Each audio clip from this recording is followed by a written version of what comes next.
Ayan guys, magluluto tayo ngayon ng siapong. Ito yung malaking chicken guys, parang turkey ang size niya. Ayan siya.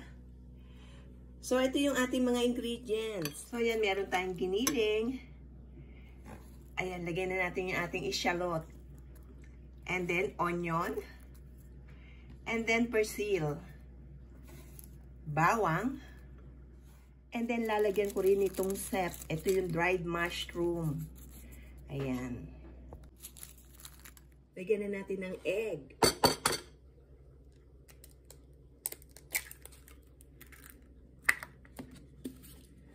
And salt. And pepper. Ayan, lagyan din natin ng tinapay.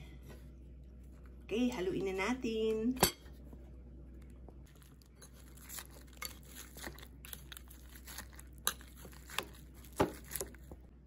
Ayan, instead na butter ang ilalagay ko, lalagyan ko ng mantika ng foie gras. Ayan, nagluto kasi ako ng foie gras. Ayan, haluin na natin mabuti.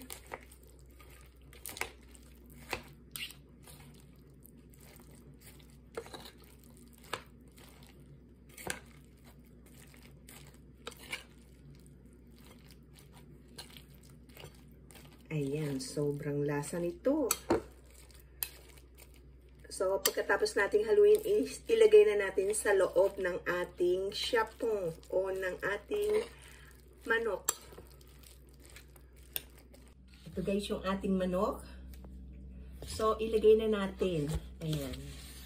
Dito. Siguraduhin lang natin na talagang nalinis ng mabuti yung ating manok. Ayan. So, ganyan lang yung paglalagay guys. Punuin natin. Para malaman siya. Ayan, hanggang sa mapuno. Ayan. Para kumatas ng husto sa ating siapong, yung ating palaman. Lagyan natin ng asin at paminta yung ating manok. Ang ating siapong.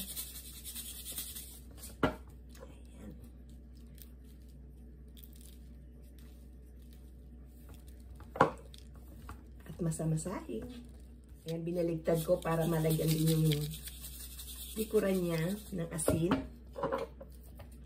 and paminta. Okay. So, ayan, ready nang i-bake. Ayan, iluluto natin for 3 hours dahil malaki siya. Or 180 degree.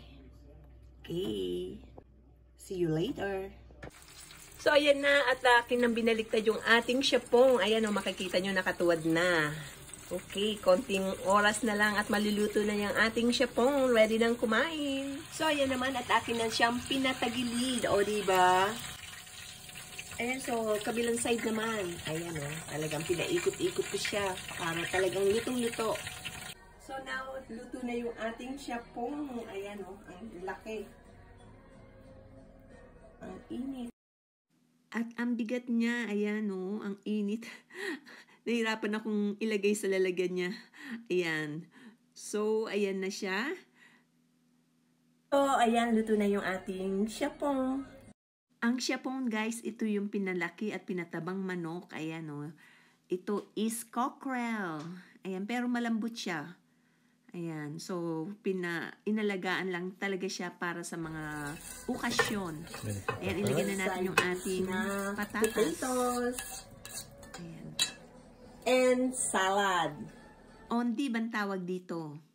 So, ready na tayong kumain. Ayan, luto na yung ating siapong. Let's eat! Ayan, inumpisahan ng hiwain ni Muna Moore. Ayan, sabi ko, dandahanin. Baka mabasag yung aming pinaglalagyan. Paborito ko pa naman ito. Kasi ito yung talagang mga ginagamit ko kapag merong nilulutong malalaki. Ayan, oh, tingnan nyo naman. Ang laman-laman niya. Ang sarap, guys. Ayan, oh, makikita nyo yung meaty talaga at ang ganda ng pagkakaluto, oh, 'di ba? Okay, ayan na, kainan na. Yummy, yummy. Sarap.